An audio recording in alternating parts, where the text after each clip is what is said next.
Gullands, thank you very much for sponsoring this stand.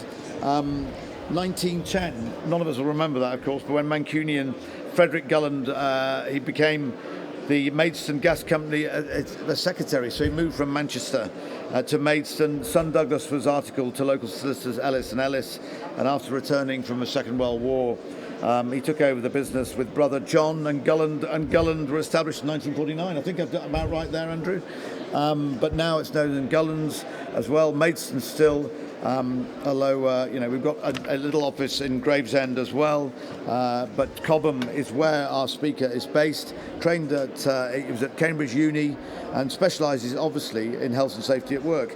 So looking through various case files as well, people getting problems on moving escalators, electrocuting themselves as a groundsman on a playing field or air conditioning, environmental food and food safety areas of speciality as well, personal injury claims, of course, and is a member of the Health and Safety Lawyer Association, really important. So it's great that he's here, and I can't wait to hear more about it because it is key, as Kathleen's just said. Health and safety, particularly on farms or anything like that. Any top fruit, it's, we need to know what we're doing and looking after ourselves. So less of me, more of him. I give you from Gullands Solicitors, Andrew Clarke. Andrew, good morning to you. Welcome. Thank you. Right, I'll move my bits. Thanks ever so much for that intro, and thank you to those who've braved a severe weather warning and taken time out of all the many attractions here to hear my talk on how to keep on top of health and safety in your evolving business, with particular reference to diversification, new technology and change. During 2021-2022, DEFRA figures say that 68% of farms have got some form of diversified activity. Of that, 47% are letting out buildings for non-agricultural use. So no surprises there. Followed soon after by 22% producing solar or wind energy, and multiple other business ventures. One which caught my eye was the converted grain silo, which is now an Airbnb with a stargazing platform up on top of it. Sounds great. So all sorts of possibilities out there, and the slide lists some of the impacts that will have on your day job, your day-to-day business, be that simply just growing a small number of products, but if you're diversifying, there could be all sorts of other incursions into your normal daily life. So what is the answer? How do we meet that challenge? Well, I'm going to cut to the chase and tell you that the answer's been around for best part of 50 years, and it is the requirement to have a health and safety policy statement. And I make no apologies, that is largely what I'm going to be talking about for the next 25 minutes. And the reason is that so many health and safety policy statements are either just a vague mission statement or a bundle of papers that nobody ever looks at. So let's just remind ourselves what the requirement is. Too many people look at the written statement of general policy and think, that's it. But what about the lines 4 and 5 of Section 2.3 of the Health and Safety at Work Act? The expectation is that it will set out the arrangements for carrying out that policy. So it's not something that's just a mission statement that stands still. It's got to be real. And here's another positive obligation in the final line: bring the statement and any revision of it to the notice of all his employees. Almost 25 years old are the management regs of 1999. Those impose significant positive obligation under paragraph 5. The employer's got to make and give effect to arrangements as are appropriate. And I'm going to pause to talk about tailoring all of that to your business, to make it real. These are not things that you can just buy as a package or download. They've got to be tailored to the nature of the employer's activities and the size of that employer's undertaking. That's the wording taken directly from the regulations. The management regs brought in what was then quite a new thing, the risk assessment requirement, which we now hopefully live and breathe in our workplaces all of the time. But sometimes we don't make those risk assessments task specific. Now, what do I mean by that? Every employer has to carry out a suitable and sufficient assessment of risks to the health and safety of their employees to which they're exposed whilst they are at work. Now, that's open-ended. You might be doing one little task once a year, or maybe once every 10 years, for which there isn't, strictly speaking, a risk assessment that fits. Now, if you press ahead with that task, you are in breach, I would suggest, of paragraph 3.1, because so far as that task is concerned, you haven't risk assessed it. Let me give you a little example. I dealt with a prosecution in which a sports pitch was being set up for rugby, something that you would guess gets done every year. Except the difference here was that it was previously a football pitch, and rugby posts are much higher than football posts. They no doubt had training in place, they'd done it before, they maybe even had a risk assessment in place. But they hadn't risk assessed this particular task, otherwise they would have noticed the 33,000 volt power line that just touched the corner of that football pitch. So when they erected rugby posts on that pitch, the inevitable happened, and contact was made. Fortunately, no one was killed, but that was an extremely lucky escape, and some nasty burns were sustained in the process. No task-specific risk assessment was done on that occasion, and that was the problem.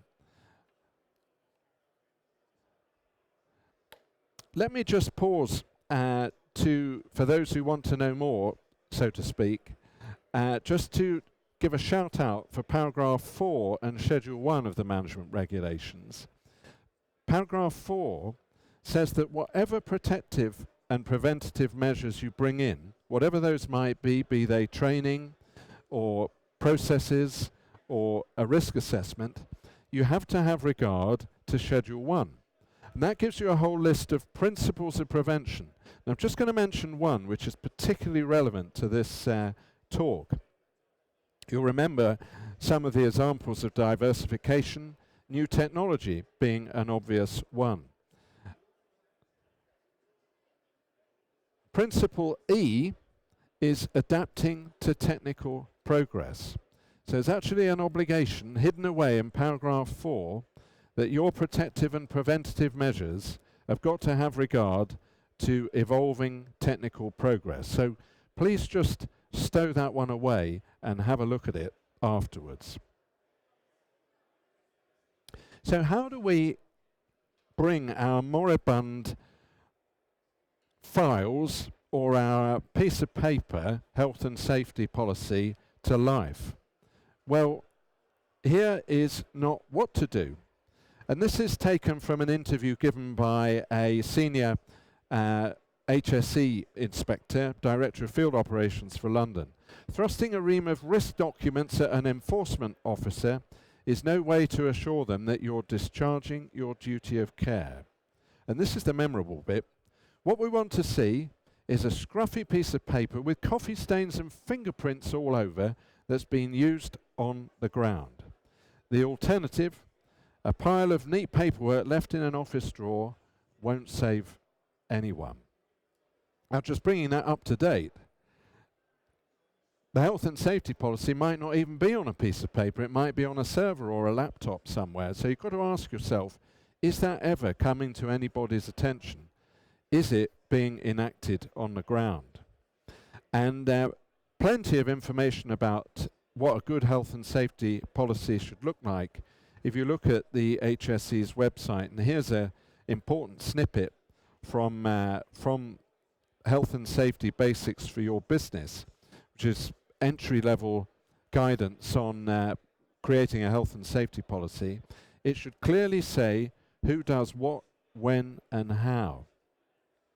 So what I'd encourage you to ask yourselves is, have you got a policy? If you have, does it say who does what, when, and how? Because if it doesn't, is it really alive? Is it really doing anything? Is anyone paying any attention to it? I won't read out the slide, but I'll just say that for some businesses, a health and safety policy, together with suitably tailored risk assessments and training, may be all that you need. But in a more sophisticated business, you might need something a bit more sophisticated. In other words, a health and safety management system, or some health and safety management of one sort or another in your business. There's loads of information on that in Health and Safety Guidance Note number 65. And I'll just emphasize the importance of the safety culture, because that is what we're going to come on to next, and what the HSE are looking for and will be the characteristic of a living, breathing health and safety policy. First of all, I'm going to just illustrate how things go wrong if you haven't got health and safety integrated in behaviours and attitudes in your business, just to use the language of HSG 65. This tragic case, quite close to home, involved collecting apples to be exhibited at the Marden Fruit Show. To get the very best, the fruit director, Mr. Stocker, didn't want to rely on just hooking them up with a net. Instead, his practice, which they jokingly called scuba diving, was basically to hold your breath and go in and pick the very best from the controlled atmosphere storage. And why did that matter? Well, that mattered because it only had 1% oxygen component, and so you would be asphyxiated if you stepped in there. Really, breathing apparatus would have been the answer. The inevitable happened. 2 young workers went in there, as instructed by Mr. Stocker while he was on holiday, and they were asphyxiated and couldn't be saved.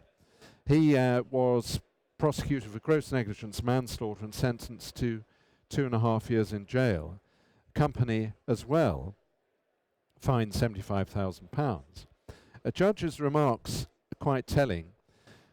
Mr. Stocker was found to be aware of the dangers, but through overconfidence or a blasé approach to risk to himself, he had allowed and encouraged a bad practice to develop and continue over the years.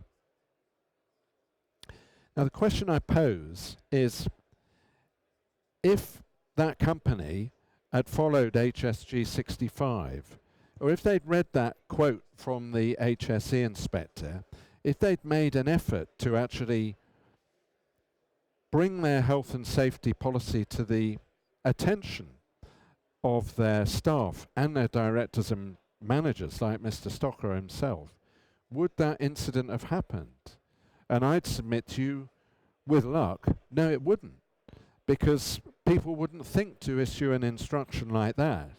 And Mr. Stocker perhaps would have had pause for thought, especially if he'd been named as one of the people responsible for health and safety in his organisation in the health and safety policy.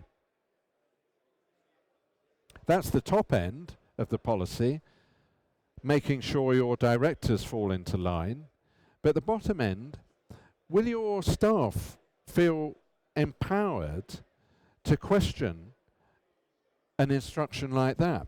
Or if they see their staff, their fellow staff doing something dangerous, will they know that something looks wrong and they should be tapping that person on the shoulder and saying, hey, have you have you actually been trained on that? Or this is way outside what's covered in our risk assessment. Do you think we should just sort of talk to someone about this?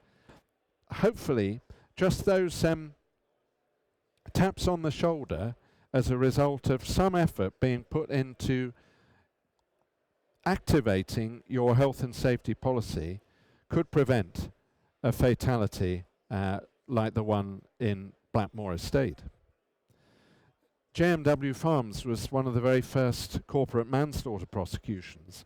Only a small family business, but a very big fine. And the human cost is just unbearable because the worker who died was a long-term friend and long-term worker at the farm. And the incident was so avoidable. Replacement forklifts were brought on site. The forks didn't quite match the slots on the metal bins that they carried. So the bins were teetering on the metal forks with nothing to stop them sliding one way or another. So the inevitable happened, and one of them fell off, and a life was lost as a result. So here's a couple of questions arising from that. If you brought in temporarily a set of new loaders or forklifts, and the forks didn't quite match your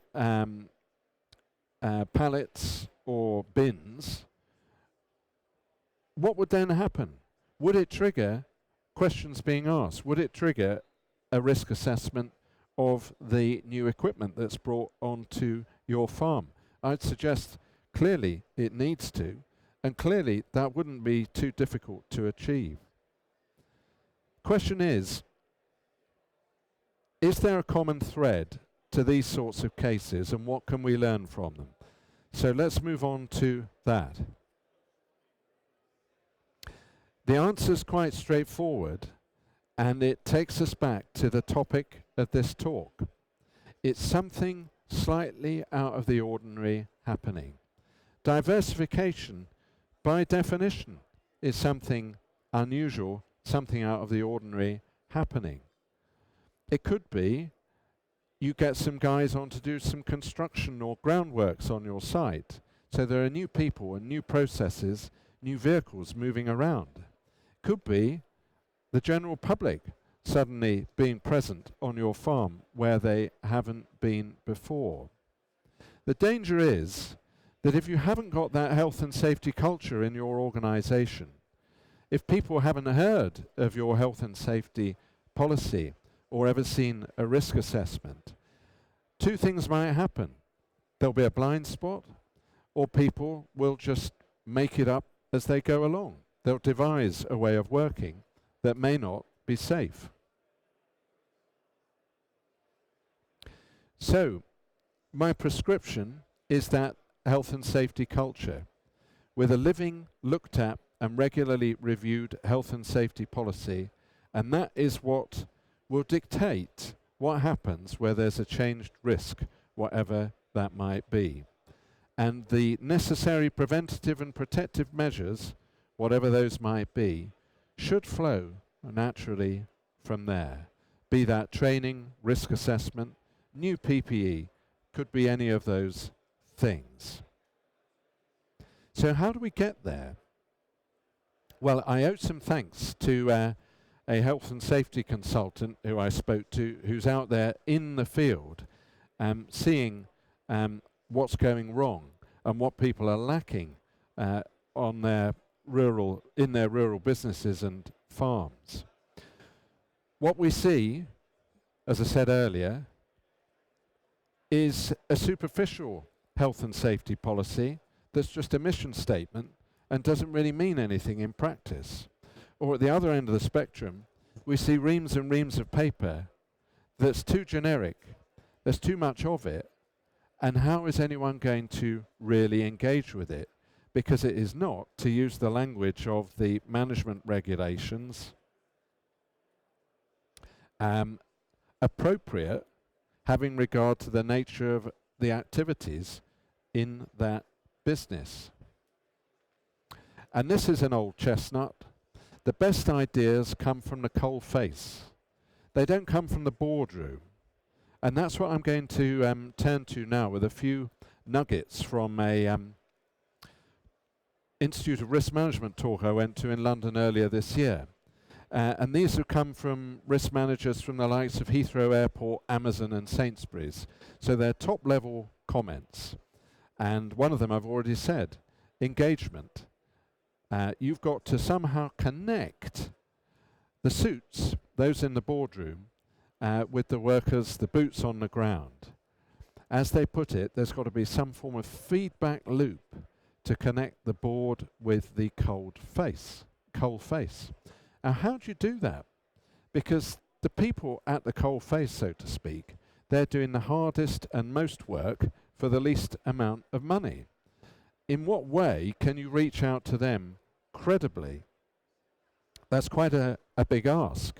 And communication and communicating the right message is pretty difficult. One suggestion was, well, you say, we've all got our different roles in this organisation. We're all championing different things on this farm, but we're all going on the same journey as far as health and safety are concerned. Sounds like we're all in this together, which was made popular by David Cameron and George Osborne, or should I say made unpopular. And it's no good saying that unless you really are going on the same journey. So it's got to be accompanied by visibility and managers and directors being prepared to show their faces, listen and roll their sleeves up. So here's an idea.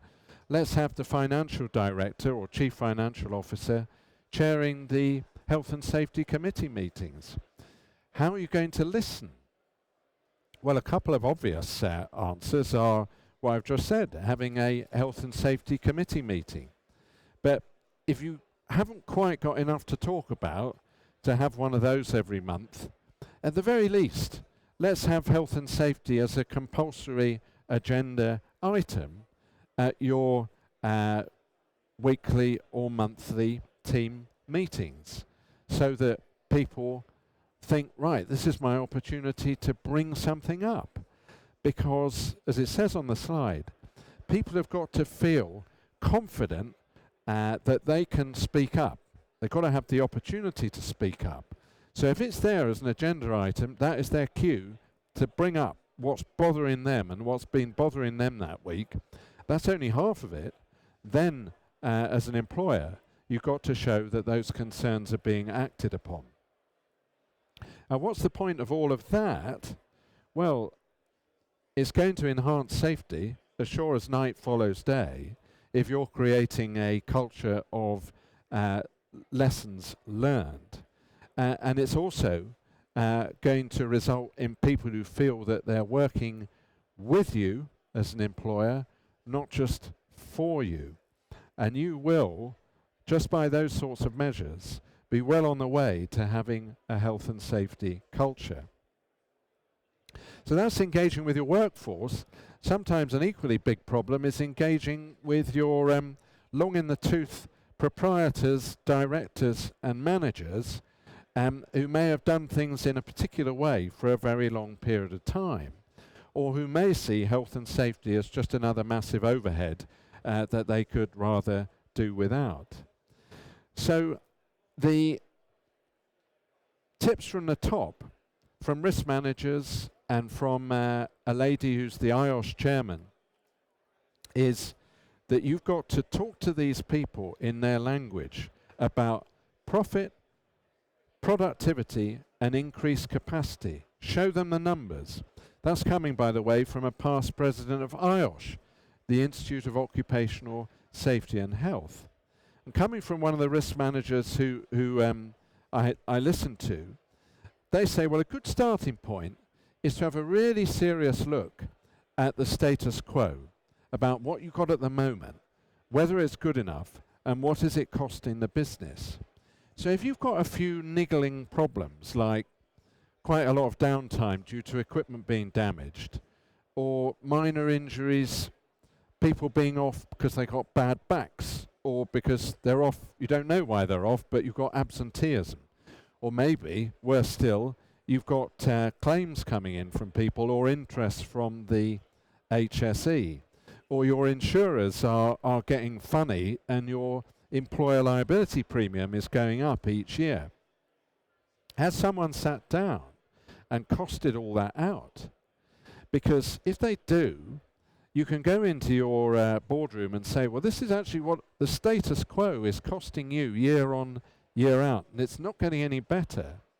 And then any time or money that's spent on health and safety is an investment to get that cost down. So, as the slide says, safety language can be business language too. Safety performance is business performance. Think of brand and reputation. If you want to know more, have a look at the IOSH case studies on how good health and safety is the same thing as good management within your business and leads to all sorts of business benefits alongside that too.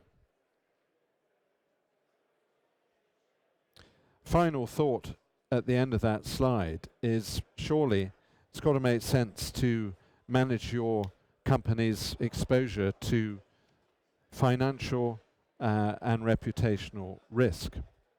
So let's just stress test the health and safety regime that we might be operating at the moment and ask ourselves if it would address the sorts of things that are on that slide. I won't read them out, but I'll just pick out a big one here. I said earlier that 47% of the farms with some form of diversified activity have got tenants doing non-agricultural things on your land. Now, do we know what they're doing? Are they doing hot work in their industrial units? What are they storing in there?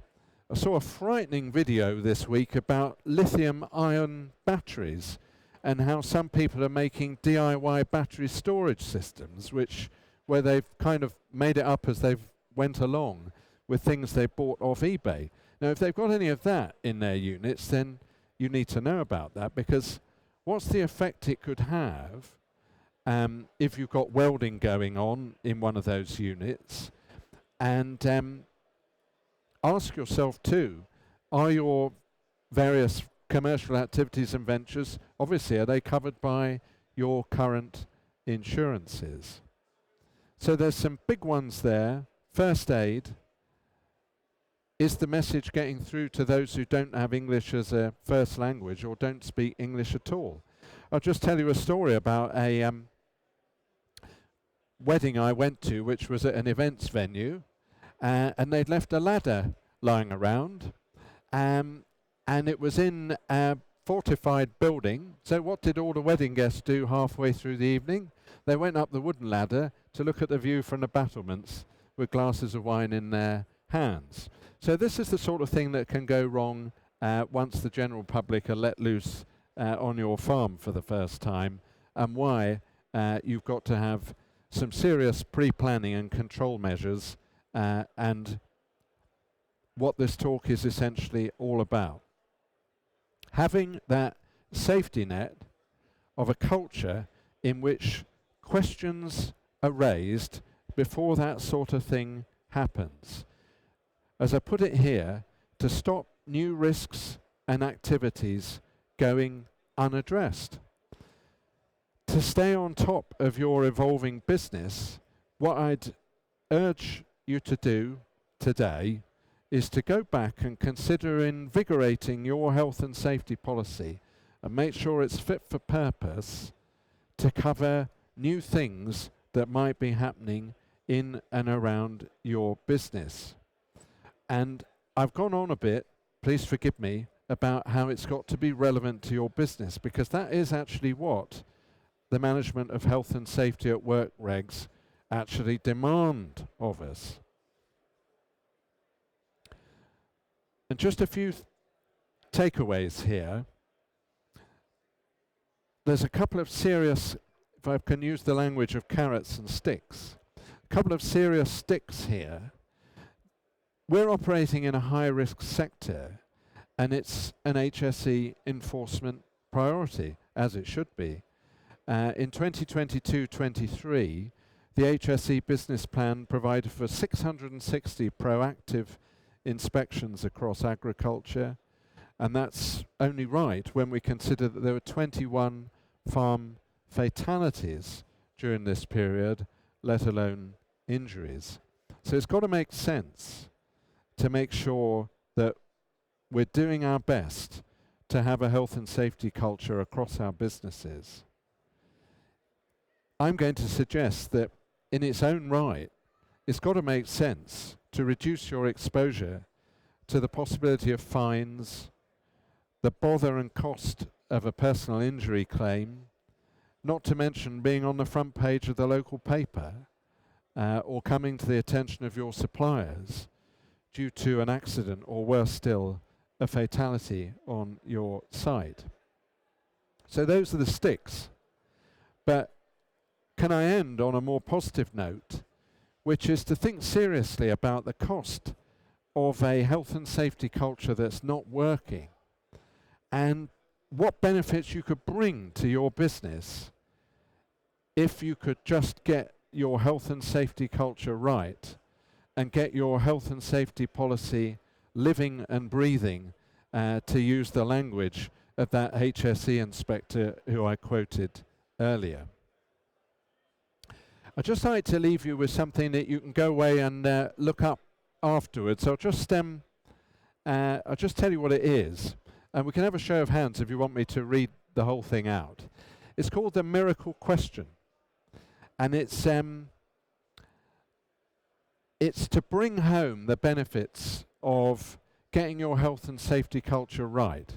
So can we have a show of hands who'd like me to read out the miracle question? We've got one or two. I know we're at the end of our half hour. Okay, here goes. Right, imagine a health and safety manager talking to a member of staff, the boots on the ground, the cold face that we've been talking to before. And they've got problems in this business. Things aren't working, health and safety is bottom of the agenda, and they've got things going wrong. Imagine this manager saying, a miracle's happened overnight, and all of a sudden, you've got a fantastic health and safety culture in this business. You go into work, what's the first thing you're going to notice? So the worker says, well, I'd probably first notice a difference in my team. It could be that one or two of them would be in earlier, and they'd be normal and chirpier, perhaps. Imagine that. And then the manager says, and then what? They'd be more enthusiastic, perhaps, eager to discuss their work. And what else? They probably want to discuss the problems they'd had and offer their own ideas about how to deal with them. They'd be keen to try out solutions and report back. There'd be a greater sense of ownership. And what else? There'd be a different atmosphere in the factory or the farm. More positive, people focused and more engaged with their work. What else? We'd feel more like a team. People would be supportive towards each other, wanting to help each other resolve problems, like you would with a member of your family. There'd be a greater sense of community. What else? More respectful. Everyone would feel valued for the role they have to perform. And we'd feel consulted, and that our opinions and ideas mattered too. And so on, and so on. Now, thanks to IOSH for that miracle question. But that's just an illustration of what you can strive for and aim for and the benefits that it would bring. So it's a positive note, not just scare stories, but hopefully a positive note for you to take away. Thanks very much indeed for listening and letting me run on for 2.5 minutes today.